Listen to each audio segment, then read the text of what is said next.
So after that old Pharaoh let my people go, Moses led us Israelites out of Egypt, and we came to the place that Abraham lived, and that became our country. And we call that country Israel. And we liked it a lot because, like all the other countries, we were now a country too. We weren't anybody else's slaves. We were free people. After a while, though, we noticed something was missing. In Egypt, they had something called a pharaoh, and he had a very fancy crown and a big staff and a fancy chair that he drove around. Everybody waved and said, "Hey, Pharaoh, hey, Pharaoh." He was really cool. And just up north of us in Syria, there was a king there too, and he had fancy clothes, and all these people carried him around on a cart. We didn't have a queen or a king. God was our leader, supposedly, but who can see God? God doesn't roam around in a fancy chariot or anything. And so we started to complain. We want to be cool like Egypt. We want to be important like Syria. And this is what we said. Maybe you'd like to say it too. We want a king. We want a king. We want a king. We want a king. Give us a king. Give us a king. Now, we had a prophet named Samuel, and God told Samuel to tell us, don't be ridiculous. Kings are trouble. Kings take your children, and they make them into armies and soldiers, and they send them to fight other kings so that they can look all fancy and powerful. Kings come to you and collect up all your money, and they use that money to build a big house that's just for them, and a fancy chariot that no one else gets to ride in. And after a while, the king, instead of being a good leader, starts to think that he's the boss of everybody. You don't want a king.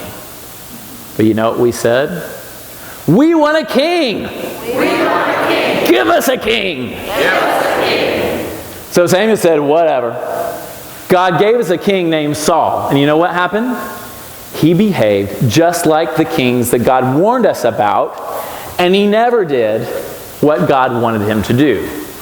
So Samuel had to get a plan B, and that's where I come in. My name is David, and I'm the second king of Israel. But I'm a little bit different. See, I wasn't a prince. I was actually the youngest of my brothers. I had 6 older brothers.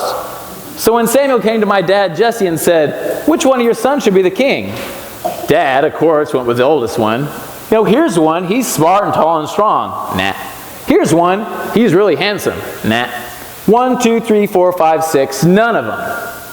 I wasn't even there, and that's because they didn't care about me. They sent me out to tend the sheep. I was the shepherd. And God said, go get that one, because that's the one I want. I don't want the smartest or the most handsome or the most powerful.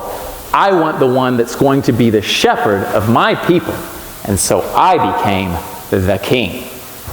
King David. And for a while, I was a very good king.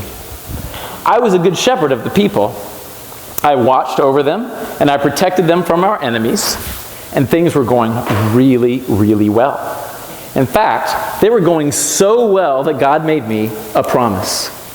If my promise was that one of my children would always be the leader in Israel. So forever and ever, the kings and queens of Israel would be children of mine. And I was very happy. And then you know what happened? I forgot who I was. I started thinking that, hey, I'm a king. I can do whatever I want and the rules don't apply to me, and I started doing bad things. And then at one time, I did something really bad. Like taking all the 10 Commandments at one time and breaking them all at once. And even more than that, I didn't really realize anymore that I had done something wrong.